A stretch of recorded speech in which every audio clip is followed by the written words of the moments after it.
రాజ్యాంగం నైతిక విలువల గురించి నేను మాట్లాడితే ఎమ్మెల్యే సంజయ్ కుమార్ ఉలిక్కిపడడం ఎందుకు? మాజీ మంత్రి జీవన్ రెడ్డి జగిత్యాల జిల్లా కేంద్రంలోని ఇందిరాభవన్లో గురువారం మధ్యాహ్నం 5 గంటల ప్రాంతంలో మాజీ మంత్రి జీవన్ రెడ్డి విలేకరుల సమావేశంలో మాట్లాడారు. రేచిపల్లిలో తాను చేసిన వ్యాఖ్యలపై ఎమ్మెల్యే సంజయ్ కుమార్ మాట్లాడిన తీరును ఖండించారు. తాను ఏనాడు అధికారం కోసం ఆరాటపడలేదన్నారు. ఓడినా గెలిచినా చెల్లించలేదన్నారు. ప్రజల కోసమే పనిచేశాను తప్ప తన పదవి కోసం ఏనాడు పనిచేయలేదన్నారు. కాగా అఖిల భారత కాంగ్రెస్ పార్టీ అధ్యక్షుడు మల్లికార్జున ఖర్గే, రాహుల్ గాంధీలు రాజ్యాంగ రక్షణ కోసం ప్రజల్లో అవగాహనకై ఇచ్చిన పిలుపు మేరకు దేశ స్వాతంత్ర్యం కోసం పోరాటం చేసిన మహాత్మా గాంధీ మరియు రాజ్యాంగ నిర్మాత అంబేద్కర్ విధానాలను సమాజానికి తెలిపేందుకు జై బాపు, జై భీమ్, జై సంవిధాన్ కార్యక్రమం చేపట్టామన్నారు. కాంగ్రెస్ పార్టీ రాజ్యాంగ నిబంధనలు, నైతిక విలువలు కాపాడడం కోసం ముందుకు రావాలన్నారు. రాజ్యాంగ నైతిక విలువల గురించి నేను మాట్లాడితే ఎమ్మెల్యే సంజయ్ కుమార్ ఉలిక్కిపోవడం ఎందుకన్నారు. మా తాతల తండ్రుల నుండి కాంగ్రెస్ పార్టీ మాదే అనడం విడ్డూరంగా ఉందన్నారు. నాటి నుండి మీకు అనుకూలంగా అవకాశం వస్తే కాంగ్రెస్ పార్టీ, అనుకూలంగా రాకపోతే తిరుగుబాటు, ఇదేనా మీ సిద్ధాంతం అని ఘాటుగా ప్రశ్నించారు. ఇంకా ఆయన మాట్లాడుతూ 40 సంవత్సరాల సుదీర్ఘ ప్రజా జీవితం, ఎన్నో ఆటుపోట్లు, కొన్ని సందర్భాల్లో అవకాశం రావటము రాకపోవటం, కానీ నిన్నటి కూడా నేను చలించలేదు. అని చెప్పి అంటున్నా. ఆనాటికెళ్ళి ఈనాటి వరకు కాంగ్రెస్ పార్టీ ఆలోచన విధానమే నాకేదైతే శిరోధార్యం అని చెప్పంట. కాంగ్రెస్ పార్టీ ఆలోచన విధానం నా శిరోధార్యం అని చెప్పంట.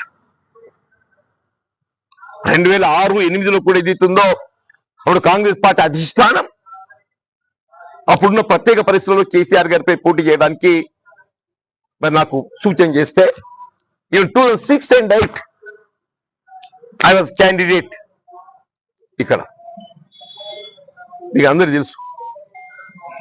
అంతకన్నా ముందు 1994 election I lost. 1996 of TDP government, 1996 TDP government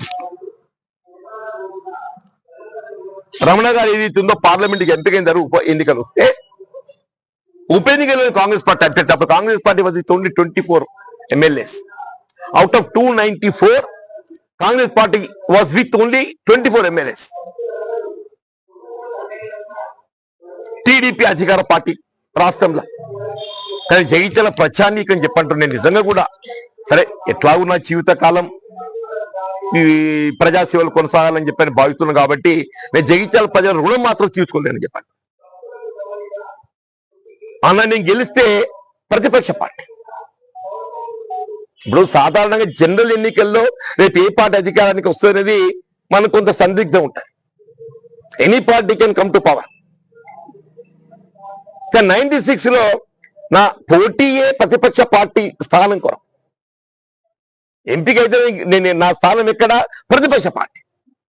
అప్పుడు knowing fully well that Jeevan Reddy గెలుపు ఏదైతుందో ఇది ప్రతిపక్ష శాసనసభ్యుడికి పరిమితం అవుతుందని చెప్పని తెలిసి దే గాట్ మీ ఎలక్టెడ్.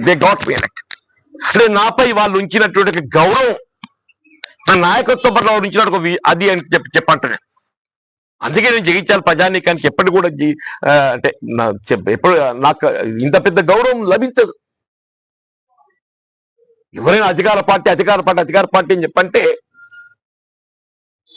అధికార పార్టీతో నేను నాయకుడికి ఎదుగుతా అని చెప్పి అనుకుంటే నన్నైతే ప్రతిపక్ష పార్టీగా నన్ను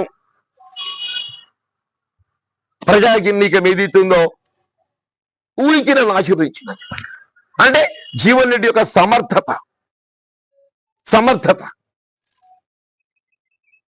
అఫ్ కోర్స్ 2019 శాసనమండలి ఎన్నిక కూడా మీకు తెలిసే. అప్పుడు 2018లో టీఆర్ఎస్ పార్టీ తిరిగి అధికారం రావటం, కేసీఆర్ గారు ముఖ్యమంత్రి కావటం.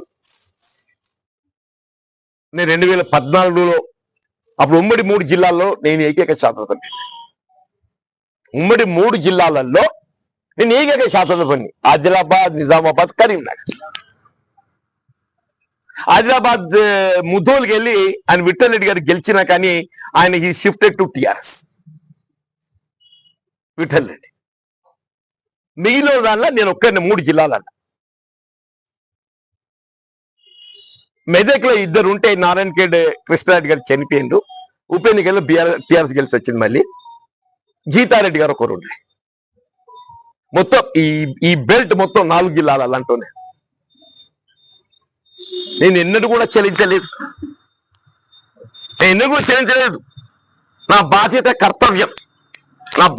కర్తవ్యం, నా ఏ హోదాలో ప్రధానం కాదు. ప్రజలు నాకు ఇచ్చిన అవకాశం ఏదైతున్నదో,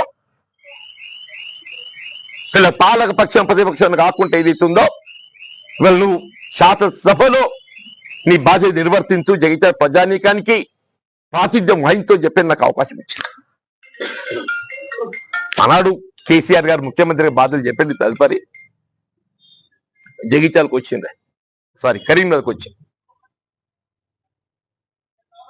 రియల్లీ నాకు అప్పటికే ఒక ప్రతినిధిగా ఏదైతుందో ఇక్కడ ఉన్నటువంటి ఒక ప్రాధాన్యత అంశాలను నేను ఆలోచించి బోర్నపల్లి వంతెన నిర్మాణం యొక్క ప్రాధాన్యత గుర్తించి మొత్తం సిద్ధం చేసుకొని ప్రతిపాదనలు అప్పుడు సీఎం గారు కేసీఆర్ గారు నివేదించి ఐ గాట్ ఇట్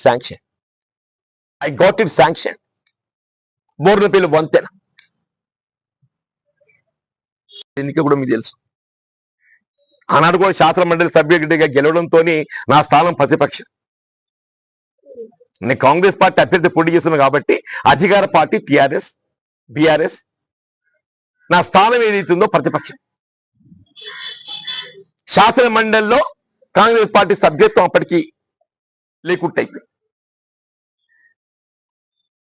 నిజంగా hats off to the graduates of this 42 assembly segments. నాపై ఉంచినటువంటి ఒక గౌరవం. జీవన్ రెడ్డి ఏదైతుందో శాసన మండలిలో ఒకే ఒక్కడైనా కానీ ఏదైతుందో మాకు ప్రాతిథ్యం వహిస్తాడు, సమస్యల పట్ల పోరాటం చేస్తున్న భావనతో ఏదైతుందో నన్ను ఫస్ట్ కౌంట్ లో గెలిపించిన చెప్పండి. I cannot forget.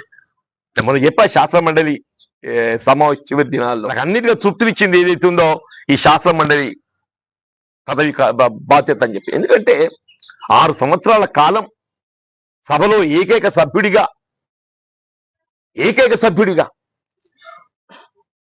వీళ్ళ బీఆర్ఎస్ అప్రజాస్వామిక నియంత్రిత పాలనకు, ప్రజా వ్యతిరేక పాలనకు నేను ఒక్కనే పోరాటం చేసి ఎన్నడూ చెల్లించలేదు. సరే, unfortunate again I last the election. అది పెద్ద ప్రజాస్వామ్యం లోపల గెలిపోవటం అనేది మనం ఏదైనా కానీ దాన్ని స్వీకరించాలి. మన ప్రజలు ఏ బాధ్యత అప్పగిస్తారు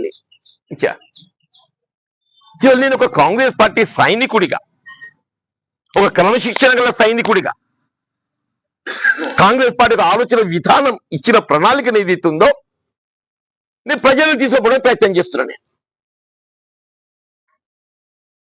జై బాపు, జై భీమ్, జై సంవిధాన్, రాజ్యాంగ పరిరక్షణ, రాజ్యాంగ నిబంధనలు, నైతిక విలువలు ఏదైతుందో ఇవాళ కాపాడటం, ఇది కాంగ్రెస్ పార్టీ యొక్క మౌలిక సిద్ధాంతం. ఇలా రాహుల్ గాంధీ గారు ఏదైతుందో మీరు చూస్తున్న గమనిస్తున్నా చెప్పంటున్నా. వారి కాన్స్టిట్యూషన్ యొక్క ప్రాధాన్యత, రాజ్యాంగం యొక్క ప్రాధాన్యతను ఏ విధంగా తెలియజెప్తున్నా చెప్పాను. అది కాపాడటం గురించి నేను మాట్లాడుతుంటే వాస్తవం వాట్ ఈస్ హ్యాపెనింగ్ హియర్?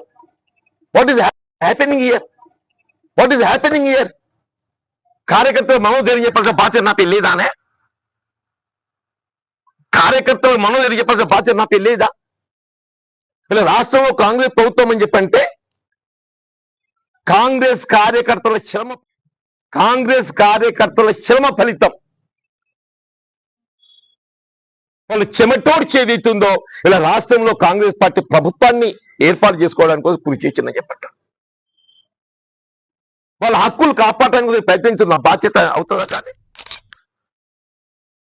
మీ మానాడు ఏదైతుందో 10 ఏళ్ళు బీఆర్ఎస్ ప్రభుత్వ హయం లోపల ఏదైతుందో దౌర్జన్యాలు, మేము ఇక్కడ దౌర్జన్యం చేసినప్పటికీ నేనేం చెప్పాలి? అదే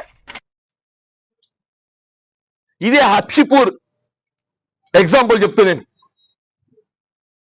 ఒక సాధారణ బలహీన వర్గాలకు చెందిన కుటుంబం చెప్పి ఒక యువకుడు టీఆర్ఎస్ నాయకులు దౌర్జన్యాన్ని తట్టుకోలేక మానసికంగా శోభతో ఏదైతుందో సారంగపూర్ అటవీ ప్రాంతంలో పోయి ఉరేసుకున్నాడు. Committed suicide. This is on record.